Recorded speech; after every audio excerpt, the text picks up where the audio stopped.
Labor is claiming an economic victory over your cost of living crisis, but in reality their shoddy economic management has been exposed, and that's why your interest rates are staying high. Instead of doing the hard yards and trimming spending and lowering the cost of electricity like they promised they would, Anthony Albanese and Jim Chalmers used billions of dollars of your money to try to trick the Reserve Bank, and it failed. Failed as it always was going to do. Let me explain. The official inflation figure came out today and superficially it was good news. It dropped below 3% to 2.7%, right where the Reserve Bank wants it to go so that we can get some interest rate relief.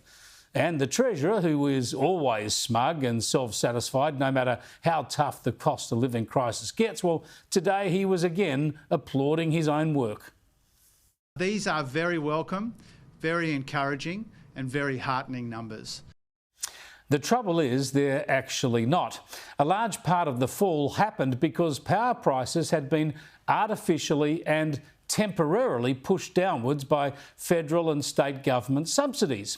So the underlying inflation rate, the trimmed mean or the real inflation rate, if you like, did not drop as low. That rate is still at 3.4%, which is higher than the RBA needs it to be to lower rates. It needs inflation to be between 2 and 3%. Now, this is very important to understand because it explains why rates are remaining high, and it demonstrates how Chalmers and Albanese have been busy spending your money on what they hoped would be a tricky political fix, artificially suppressing power prices with taxpayers' money, instead of doing what they promised to do, that is, deliver an efficient electricity grid providing cheaper power. To those not singing Labor's tune, this was obvious back in May on Budget Day when it was first announced. It doesn't do anything to stop costs going higher. It doesn't actually fix the underlying problem.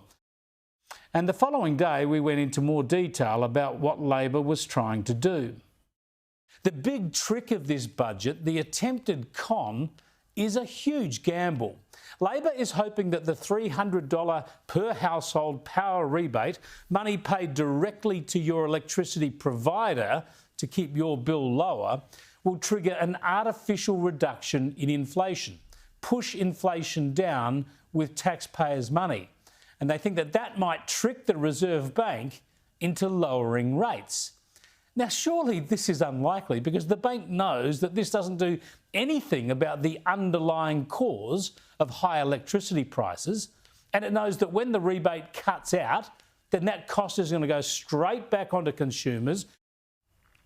Now, it's nice to show you that that analysis turns out to be right, but the crucial point is that this exposes just how cynical and lazy Labor have been.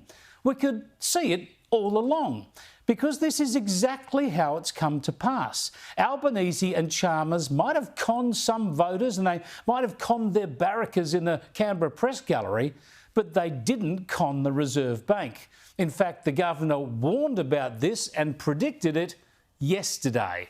In her statement, Michelle Bullock predicted a fall in headline inflation, and importantly, she called it temporary because of these cost of living measures. But she still didn't see inflation sustainably returning to the target rate until 2026.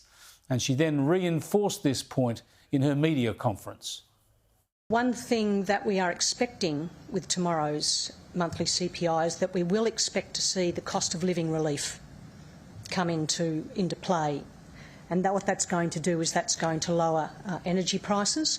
If tomorrow we get an inflation number which has got a 2 in front of it, so it's back in the band, that doesn't mean that we've got inflation under control. It doesn't mean that inflation is sustainably back within the band. It just means it's back there at the moment.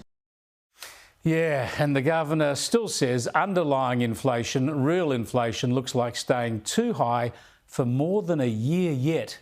In fact, look out for inflation spiking again, of course, when Labor's lazy subsidies run out. So let's recap Labor's performance on inflation and interest rates. First, they promised the world. Labor has real, lasting plans for cheaper electricity, cheaper childcare, cheaper mortgages. And instead, rates went up a dozen times and they've stayed up.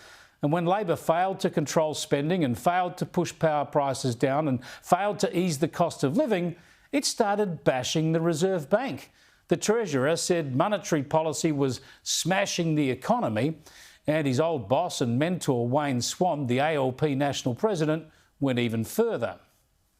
The drivers of inflation in this country are not going to be affected and not going to come down by hammering mums and dads with higher rates. The Reserve Bank is simply punching itself in the face. It's counterproductive and it's not good economic policy, and I'm incredibly disappointed with what they're doing. And now, after all that Reserve Bank bashing, we've seen how Labor's effort to trick the bank using $3.5 billion of your money, well, it didn't do it. It's fallen flat. It fooled no one. The bank saw through it, and you and I are stuck with higher interest rates for the foreseeable future and power prices that will jump up again when Labor's attempted con runs out. But wait, there's more. Now Labor is coming for real estate investments too. Remember when Bill Shorten led Labor at the 2019 election, he promised to pull back on negative gearing and capital gains tax concessions. It was dumb policy. It would exacerbate our housing crisis rather than fix it. But anyway, that meant that at the last election, Labor promised to leave all this alone. We will provide that certainty and stability when it comes to the existing negative gearing and capital gains tax regimes. But now we're told that Treasury are working up plans to cut back on negative gearing and/or change capital gains tax rules. And the Prime Minister does not rule it out. Treasury, I'm sure, like other departments, do a range of proposals, policy, ideas. I want a public service that is full of ideas. If Labor does anything in this space, it'll be one more broken promise to add to the list. And it won't ease the housing crisis. It'll only make it worse.